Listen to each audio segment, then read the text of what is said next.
It's that time of the week again where we unpack all of the lithium stock news, as well as the updates across the broader electric vehicle space.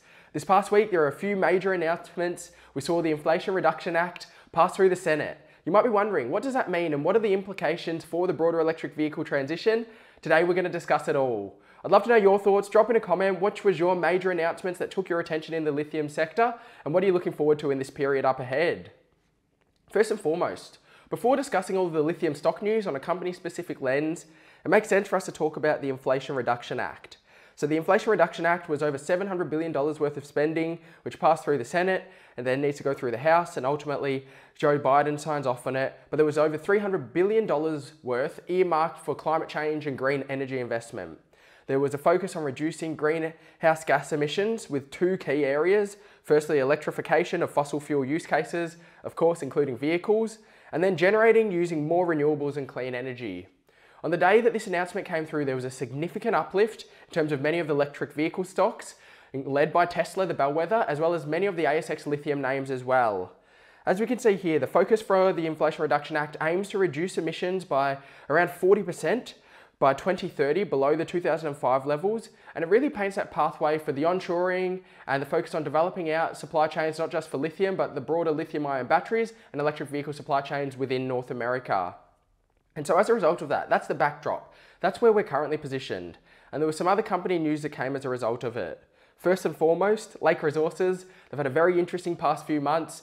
I'm sure you're aware of the story. We've unpacked a lot of that news with recent videos. You can check those out after this one. But Lake appoints a corporate development officer to fast track their exploration projects. As we know, they've got a number of different projects. Kachi is their most advanced project, which they're looking to bring online over the next few years, but they've got Kalchari, Olaroz and Peso as well. And Mr. Sean Miller has been appointed to the corporate development officer role to really help to fast track this, with the aspirational target to reach 100,000 tonne per annum of lithium carbonate. And as you can see here, what was fascinating about this announcement from ASX LKE was not only the appointment of Mr. Miller, but there was also insights about the next moves forward on the executive and management front.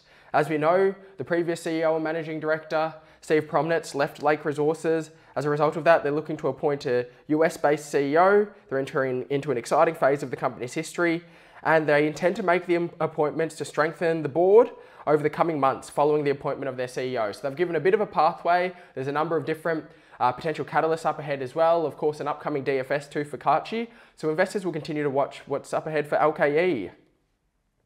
Next, moving to an Australian-focused lens, the upcoming next Australian lithium producer, Core Lithium.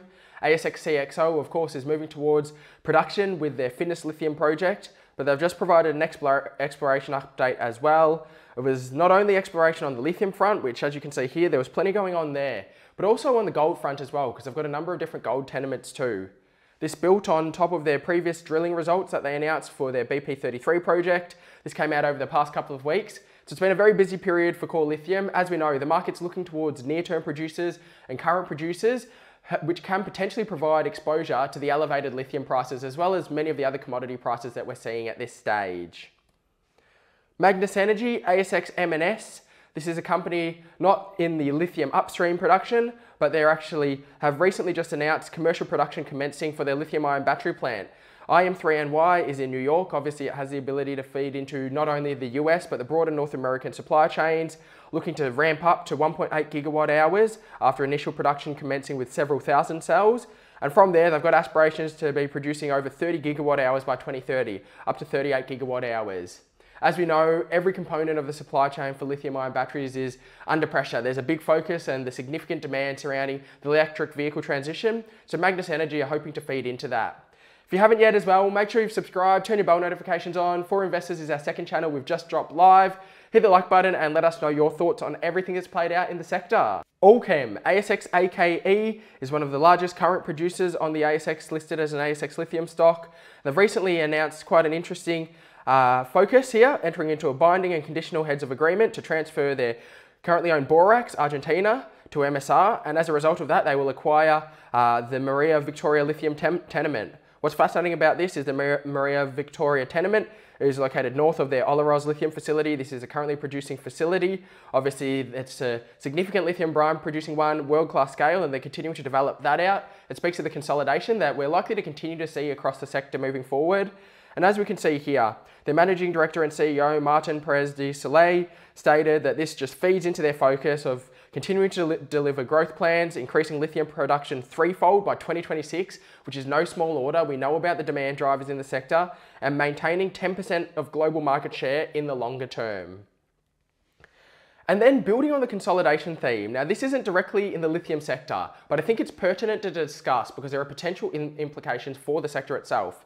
BHP, global behemoth, as we know, they've recently returned to the major M&A in the hunt for EV and clean energy metals.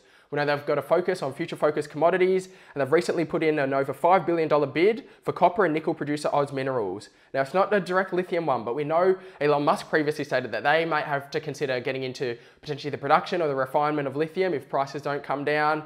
We know that many of these big players want to get exposure to the future-focused trends. BHP recently divested their oil and gas components as well. So whether it's BHP or other companies out there, it'll be fascinating to see over this next decade and beyond how consolidation looks. And what are those companies and projects that potentially might be considered as acquisition targets or joint venture targets moving forward in the lithium space?